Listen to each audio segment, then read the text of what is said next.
বিরতির পর আরো একবার আপনাদের প্রত্যেককে স্বাগত। এবারে যে খবরটির দিকে নজর রাখবো, পূর্ব ত্রিপুরা আসনের জন্য বিজেপি প্রার্থী ঘোষণা করা হয়েছে মথা অর্থাৎ তিপ্রা মথার যিনি প্রাক্তন সুপ্রিমো প্রদ্যুৎ কিশোর দেববর্মনের বোন কীর্তি সিং দেববর্মাকে। কিন্তু প্রশ্ন হলো, উনি এখন যে বক্তব্য রাখছেন, প্রদ্যুৎ কিশোর দেববর্মন বর্তমানে যে বক্তব্য রাখছেন যে তিনি দিল্লিতে এমন একজনকে পাঠাতে চান যিনি উনাদের যে বক্তব্য, উনাদের যে দাবি, সেই দাবি নিয়ে কথা বলবে, যার উপরে ভরসা থাকবে। অর্থাৎ কোথাও কি প্রশ্ন এখন উঠছে, প্রদ্যুৎ কিশোর দেববর্মন মথার দলীয় নেতৃত্বদের উপর ভরসা করতে পারছেন না।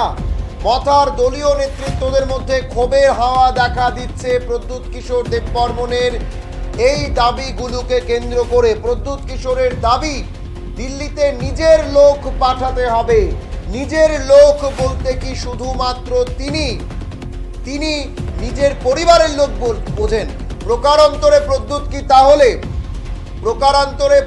কি তাহলে প্রদ্যুৎ কিশোর দেববর্মন কি তাহলে কোথাও না কোথাও এটা বলার চেষ্টা করছেন মথার অন্যান্য নেতারা অযোগ্য? এই প্রশ্নগুলো কিন্তু এখন উঠছে। প্রদ্যুৎ কিশোরের বিস্ফোরক মন্তব্যের পর ক্ষোভের আগুন মথার নেতৃত্বদের মধ্যে, ক্ষোভের আগুন মথার দলীয় নেতৃত্বদের মধ্যে, দলীয় কর্মীদের মধ্যে। তিনি দাবি করছেন তিনি যোগ্য ব্যক্তিকে দিল্লিতে পাঠাতে চান। যোগ্য ব্যক্তি কি তাহলে কোথাও না কোথাও শুধুমাত্র ওনার পরিবারের লোকেরাই? এই প্রশ্নগুলো এখন উঠছে পাহাড়ে, এই প্রশ্নগুলো এখন করছেন মথার নেতৃত্বরা। নিঃসন্দেহে ক্ষোভের আগুন তো নিঃসন্দেহে বইবেই, কারণ এই ধরনের একটা বক্তব্য যেখানে তিনি দাবি করছেন যে একজন যোগ্য ব্যক্তি যিনি বক্তব্য রাখবেন, কথা বলবেন তিপ্রাসাদের জন্য, তাহলে কি প্রশ্ন এখন উঠতে পারে না যে মথার অন্যান্য নেতারা, মেবার কুমার জমাতিয়া বলুন, অনিমেষ দেববর্মা বলুন, বা আমরা যদি আরো অন্যান্য নেতারা দেখি, বিজয় রাঙ্কল বলুন, বা আরো যারা নেতৃত্বরা রয়েছেন, তারা কি তাহলে বক্তব্য রাখতে অসমর্থ, বা তারা কি কোথাও বক্তব্য রাখতে পারবেন না, বা তাদের উপর বিশ্বাস হারিয়ে ফেলেছেন প্রদ্যুৎ কিশোর দেববর্মন? নাকি নিজের পরিবারের মধ্যে কোথাও নিজের বোনকে টিকিট দেওয়ার একটা সম্ভাবনা আগে থেকে নিজের মধ্যে ছিল এবং সেটার জন্যই তিনি এই বক্তব্যটা রাখছিলেন? এবার বিজেপির টিকিটে যখন ওনার বোন লড়াই করছে, বিমানবন্দরে নেমে বিস্ফোরক দাবি করেছেন প্রদ্যুৎ কিশোর দেববর্মন। কি বলেছেন উনি, শুনবো আমরা।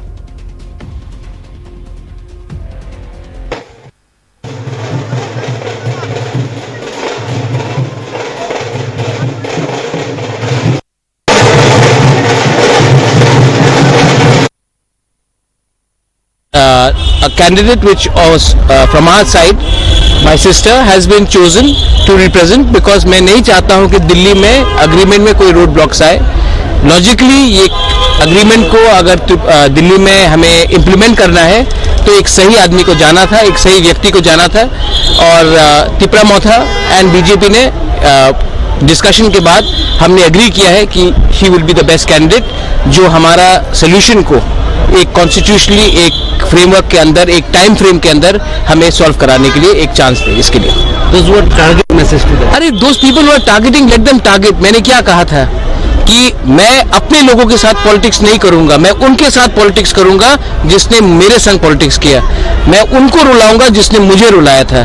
मैं आम आदमी, I love my people, I will always be with my people, I am not fighting my self. और जिनको टारगेट करना है, 25 साल तक आप रूल कर रहे थे त्रिपुरा में, इट इज वेरी क्लियर किसका अंडरस्टैंडिंग किसके साथ था।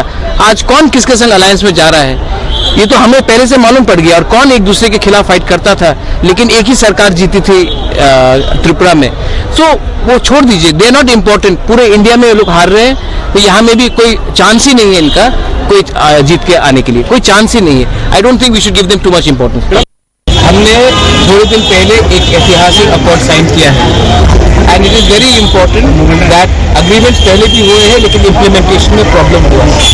इसी के लिए I am very happy and I am very glad that a candidate which was from our side, my sister has been chosen to represent, because मैं नहीं चाहता हूँ कि दिल्ली में अग्रीमेंट में कोई रोड ब्लॉक्स आए।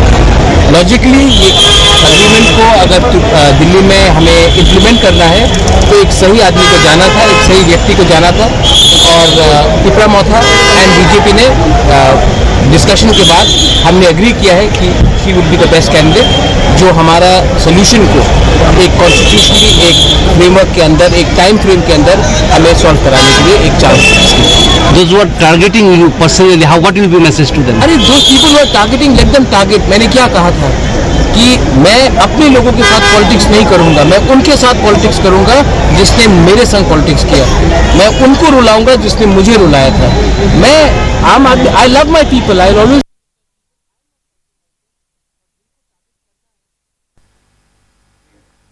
আপনারা শুনলেন প্রদ্যুৎ কিশোর দেববর্মনের সে বিস্ফোরক বক্তব্য।